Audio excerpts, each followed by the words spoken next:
Hello friends, welcome to Arpita Kannada vlogs. ಇವತ್ತು ಇಲ್ಲಿ ಒಂದು ಮಟನ್ ಗ್ರೇವಿ ಹೇಗ್ ಮಾಡೋದು ಅನ್ನೋದನ್ನ ತೋರಿಸ್ಕೊಡ್ತಾ ಇದ್ದೀನಿ. ತುಂಬಾ ರುಚಿಯಾಗಿರುತ್ತೆ, ಸ್ಪೈಸಿ ಆಗಿರುತ್ತೆ. ನಾನ್ ವೆಜ್ ಇಷ್ಟಪಡೋರಿಗಂತೂ ಇದು ತುಂಬಾ ಇಷ್ಟ ಆಗತ್ತೆ ಅಂತ ಹೇಳಬಹುದು. ತುಂಬಾ ಸುಲಭವಾಗಿ ಮಾಡ್ಕೊಳ್ಬಹುದು, ತುಂಬಾ ರುಚಿಯಾಗಿ ಕೂಡ ಇರುತ್ತೆ. ಬನ್ನಿ ಹಾಗಾದ್ರೆ ಇದನ್ನ ಹೇಗ್ ಮಾಡೋದು ಅಂತ ನೋಡ್ತಾ ಹೋಗೋಣ. ಇದಕ್ಕೆ ಮೊದಲನೇದಾಗಿ ನಾನು ಇಲ್ಲಿ 1.5 kg ಆಗುವಷ್ಟು ಮಟನ್ ಅನ್ನ ತಗೊಂಡಿದ್ದೀನಿ. ಇದನ್ನ ನೀಟಾಗಿ ವಾಶ್ ಮಾಡ್ಕೊಂಡು, ನಿಮ್ಗೆ ಯಾವ ಸೈಜ್ಗೆ ಬೇಕು ಆ ಸೈಜ್ಗೆ ಕಟ್ ಮಾಡ್ಕೊಳ್ಬಹುದು. ನೀಟಾಗಿ ವಾಶ್ ಮಾಡ್ಕೊಂಡು ನೀರನ್ನೆಲ್ಲ ಹೋಗಿಸಿ ಡ್ರೈ ಮಾಡಿ ಇಟ್ಕೊಂಡಿದ್ದೀನಿ. ನೆಕ್ಸ್ಟ್ ಇಲ್ಲಿ ಸ್ಟವ್ ಮೇಲೆ ನಾನು ಒಂದು ಕುಕ್ಕರ್ ಇಟ್ಕೊಂಡಿದ್ದೀನಿ. ಕುಕ್ಕರ್ಗೆ ಇಲ್ಲಿ ಒಂದು 4 ಟೇಬಲ್ ಸ್ಪೂನ್ ಆಗುವಷ್ಟು ನಾನು ಅಡಿಗೆ ಎಣ್ಣೆನ ಸೇರಿಸ್ಕೊಂಡಿದ್ದೀನಿ. ಹಾಗೇನೆ ಅದಕ್ಕೆ 2 ಟೇಬಲ್ ಸ್ಪೂನ್ ಆಗುವಷ್ಟು ಕೊಬ್ಬರಿ ಎಣ್ಣೆಯನ್ನ ಸೇರಿಸ್ಕೊಂಡಿದ್ದೀನಿ. ಕೊಬ್ಬರಿ ಎಣ್ಣೆ ಹಾಕೊಳ್ಳೋದ್ರಿಂದ ಒಂದು ಒಳ್ಳೆ ಟೇಸ್ಟ್ ಕೊಡುತ್ತೆ ಇಲ್ಲಿ ಮಟನ್ ಗ್ರೇವಿಗೆ ಅಂತ ಹೇಳಬಹುದು. ಹಾಗೇನೆ ಎಣ್ಣೆ ಕಾದ್ಮೇಲೆ ಇಲ್ಲಿ ನಾನು ಪಲಾವ್ ಎಲೆ ಸೇರಿಸ್ಕೊಳ್ತಾ ಇದ್ದೀನಿ. ನಿಮ್ಮ ಹತ್ರ ಈ ರೀತಿ ಪಲಾವ್ ಎಲೆ ಇಲ್ಲ ಅನ್ನೋ ಹಾಗಿದ್ರೆ ನಾರ್ಮಲಿ ಪಲಾವ್ಗೆ ಯಾವ ರೀತಿ ಎಲೆ ಹಾಕೊಳ್ತೀರಾ ಅದೇ ಎಲೆಯನ್ನು ಕೂಡ ಸೇರಿಸ್ಕೊಳ್ಬಹುದು. ಇದು ಸ್ವಲ್ಪ ಘಮ ಬರ್ತಾ ಇದ್ದ ಹಾಗೇನೆ 2 ಹಸಿಮೆಣಸಿನಕಾಯಿನ ನಾನು ಈ ರೀತಿ ತುಂಡು ಮಾಡ್ಕೊಂಡು ಸೇರಿಸ್ಕೊಳ್ತಾ ಇದ್ದೀನಿ. ನಂತರ ಇದಕ್ಕೆ 2 ಮೀಡಿಯಂ ಸೈಜ್ ಈರುಳ್ಳಿಯನ್ನ ಈ ರೀತಿ ಸ್ಲೈಸ್ ಆಗಿ ಕಟ್ ಮಾಡ್ಕೊಂಡು ಹಾಕೊಳ್ತಾ ಇದ್ದೀನಿ. ಇವಾಗ ಈರುಳ್ಳಿಯನ್ನ ಸ್ವಲ್ಪ ಫ್ರೈ ಮಾಡ್ಕೊಳ್ಬೇಕಾಗತ್ತೆ. ಮೀಡಿಯಂ ಫ್ಲೇಮ್ ನಲ್ಲೇ ಇಟ್ಕೊಂಡು ಫ್ರೈ ಮಾಡ್ಕೊಳ್ಳಿ. ಈರುಳ್ಳಿ ಸಾಫ್ಟ್ ಆಗಿ ಟ್ರಾನ್ಸ್ಪರೆಂಟ್ ಆಗುವಷ್ಟು ಆದ್ರೆ ಸಾಕಾಗತ್ತೆ. ಇವಾಗ ನೆಕ್ಸ್ಟ್ ಇದಕ್ಕೆ ನಾನು ಅರ್ಧ ಟೇಬಲ್ ಸ್ಪೂನ್ ಆಗುವಷ್ಟು ಅರಿಶಿಣದ ಪುಡಿಯನ್ನ ಸೇರಿಸ್ಕೊಳ್ತಾ ಇದ್ದೀನಿ. ನಂತರ ಇದಕ್ಕೆ ನಾನು ಟೊಮ್ಯಾಟೊವನ್ನ ಸೇರಿಸ್ಕೊಳ್ತಾ ಇದ್ದೀನಿ. 3 ಮೀಡಿಯಂ ಸೈಜ್ ಟೊಮ್ಯಾಟೊವನ್ನ ಹೀಗೆ ಚಿಕ್ಕದಾಗಿ ಕಟ್ ಮಾಡ್ಕೊಂಡು ಹಾಕೊಳ್ತಾ ಇದ್ದೀನಿ. ನೀವು ಫಾರಂ ಟೊಮ್ಯಾಟೊ ಅಥವಾ ನಾಟಿ ಟೊಮ್ಯಾಟೊ ಯಾವುದು ನಿಮ್ಗೆ ಇಷ್ಟ ಆಗತ್ತೆ ಅದನ್ನ ತಗೊಳ್ಬಹುದು. ನಾನಿಲ್ಲಿ ಫಾರಂ ಟೊಮ್ಯಾಟೊವನ್ನ ಹಾಕೊಂಡಿದ್ದೀನಿ. ಟೊಮ್ಯಾಟೊ ಹಾಕೊಂಡಾದ್ಮೇಲೆ ಚೆನ್ನಾಗಿ ಈ ರೀತಿ ಮಿಕ್ಸ್ ಮಾಡ್ಕೊಳ್ಳಿ. ಟೊಮ್ಯಾಟೊ ಈರುಳ್ಳಿ ಎರಡೂನು ನಮ್ಗೆ ಸಾಫ್ಟ್ ಆಗ್ಬೇಕು. ಆ ರೀತಿ ಮಿಕ್ಸ್ ಮಾಡ್ಕೊಳ್ಬೇಕಾಗತ್ತೆ. 2 ನಿಮಿಷ ಮಿಕ್ಸ್ ಮಾಡ್ಕೊಂಡ್ರೆ ಸಾಕು. ಇದಾದ್ಮೇಲೆ ನೆಕ್ಸ್ಟ್ ಇದಕ್ಕೆ ನಾನು 1 ಟೇಬಲ್ ಸ್ಪೂನ್ ಆಗುವಷ್ಟು ಶುಂಠಿ ಬೆಳ್ಳುಳ್ಳಿ ಪೇಸ್ಟ್ ಅನ್ನ ಸೇರಿಸ್ಕೊಳ್ತಾ ಇದ್ದೀನಿ. ಇದನ್ನು ಹಾಕೊಂಡು ಸ್ವಲ್ಪ ಅದು ಹಸಿ ವಾಸನೆ ಹೋಗೋವರೆಗೂ ಲೈಟ್ ಆಗಿ ಒಂದ್ಸಲ ಫ್ರೈ ಮಾಡ್ಕೊಳ್ಳಿ, ಸಾಕಾಗತ್ತೆ.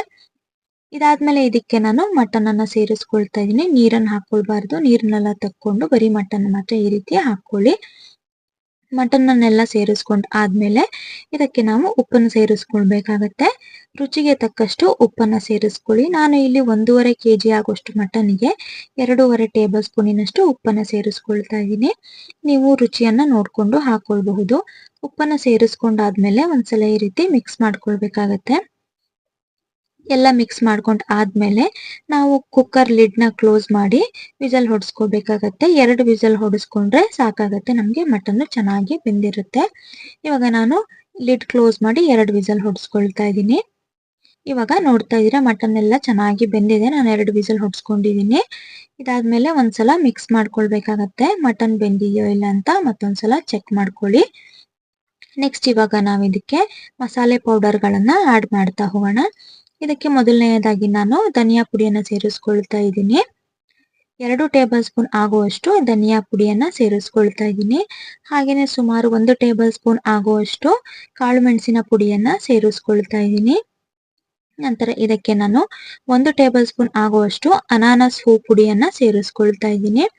ಹಾಗೇನೆ 1 ಟೇಬಲ್ ಸ್ಪೂನ್ ಆಗುವಷ್ಟು ಚಕ್ಕೆ ಪುಡಿಯನ್ನ ಸೇರಿಸ್ಕೊಳ್ತಾ ಇದ್ದೀನಿ. ನಂತರ ಇದಕ್ಕೆ 2 ಟೇಬಲ್ ಸ್ಪೂನ್ ಆಗುವಷ್ಟು ಅಚ್ಚ ಖಾರದ ಪುಡಿಯನ್ನ ಸೇರಿಸ್ಕೊಳ್ತಾ ಇದ್ದೀನಿ. ನೀವು ನಿಮ್ಮ ಖಾರಕ್ಕೆ ಅನುಗುಣವಾಗಿ ಖಾರವನ್ನ ಸೇರಿಸ್ಕೊಳ್ಬಹುದು. ನಂತರ ಇದಕ್ಕೆ 2 ಟೇಬಲ್ ಸ್ಪೂನ್ ಆಗುವಷ್ಟು ಶುಂಠಿ ಬೆಳ್ಳುಳ್ಳಿ ಪೇಸ್ಟ್ ಅನ್ನ ಸೇರಿಸ್ಕೊಳ್ತಾ ಇದ್ದೀನಿ. ಇದೆಲ್ಲವನ್ನ ಹಾಕೊಂಡು ಒಂದ್ಸಲ ಚೆನ್ನಾಗಿ ಮಿಕ್ಸ್ ಮಾಡ್ಕೊಳ್ಬೇಕಾಗತ್ತೆ. ಮಸಾಲೆ ಎಲ್ಲ ಚೆನ್ನಾಗಿ ಹಿಡಿಬೇಕು, ಆ ರೀತಿ ಮಿಕ್ಸ್ ಮಾಡ್ಕೊಳ್ಳಿ.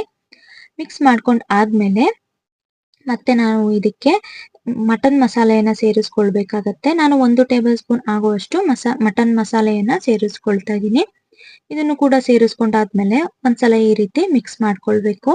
ಮಿಕ್ಸ್ ಮಾಡ್ಕೊಂಡಾದ್ಮೇಲೆ ಮತ್ತೆ ಕುಕ್ಕರ್ ಲಿಡ್ ಅನ್ನ ಕ್ಲೋಸ್ ಮಾಡಿ ವಿಸಲ್ ಹಾಗೇನೆ ಗ್ಯಾಸ್ಕೆಟ್ ಯಾವ್ದನ್ನು ಹಾಕಬಾರ್ದು. ಹಾಗೇನೆ ಇದನ್ನ 5 ನಿಮಿಷ ಕುದಿಸ್ಕೊಳ್ಬೇಕಾಗತ್ತೆ. ಇವಾಗ ಚೆನ್ನಾಗಿ ಕುದ್ದಿದೆ, 5 ನಿಮಿಷ ಕುದಿಸ್ಕೊಂಡಿದ್ದೀನಿ ನಾನು. ಇವಾಗ ಎಲ್ಲ ಕರೆಕ್ಟ್ ಆಗಿ ಹದವಾಗಿ ಆಗಿದೆ.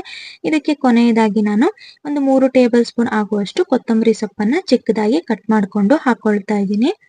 ನಂತರ ಇದಕ್ಕೆ ನಿಮ್ಗೆ ನಿಂಬೆಹಣ್ಣಿನ ರಸ ಬೇಕು ಅನ್ನೋ ಹಾಗಿದ್ರೆ ಒಂದು ಅರ್ಧ ಭಾಗದಷ್ಟು ನಿಂಬೆಹಣ್ಣಿನ ರಸವನ್ನ ಕೂಡ ಹಾಕೊಳ್ಬಹುದು. ಈ ರೀತಿ ಮಿಕ್ಸ್ ಮಾಡ್ಕೊಂಡ್ರೆ ನಮ್ಗೆ ಮಟನ್ ಗ್ರೇವಿ ರೆಡಿ ಆಗಿದೆ. ನೋಡ್ತಾ ಇದ್ದೀರಲ್ಲ, ತುಂಬಾ ರುಚಿಯಾಗಿ ಇರುತ್ತೆ. ನೀವು ಕೂಡ ಮನೆಯಲ್ಲಿ ಟ್ರೈ ಮಾಡಿ ನೋಡಿ. ಹೇಗ್ ಬಂತು ಅಂತ ಕಮೆಂಟ್ ಮಾಡಿ ತಿಳಿಸಿ. ಹಾಗೇನೆ ವಿಡಿಯೋ ಇಷ್ಟ ಆದ್ರೆ ಒಂದು ಲೈಕ್ ಮಾಡಿ. ಹಾಗೆ ನನ್ನ ಚಾನಲ್ಗೆ ಇನ್ನು ಯಾರು ಸಬ್ಸ್ಕ್ರೈಬ್ ಮಾಡ್ಕೊಂಡಿಲ್ಲ, ಈಗಲೇ ಹೋಗಿ ಪ್ಲೀಸ್ ಸಬ್ಸ್ಕ್ರೈಬ್ ಮಾಡ್ಕೊಳ್ಳಿ. ಹಾಗೇನೆ ಪಕ್ಕದಲ್ಲಿ ಕಾಣ್ತಾ ಇರುವಂತಹ ಬೆಲ್ ಐಕಾನ್ನ ಕ್ಲಿಕ್ ಮಾಡಿ. ಇದರಿಂದ ನಾನು ಮಾಡುವಂತಹ ನೆಕ್ಸ್ಟ್ ವಿಡಿಯೋ ನೋಟಿಫಿಕೇಶನ್ ನಿಮಗೆ ಬರುತ್ತೆ. Thank you.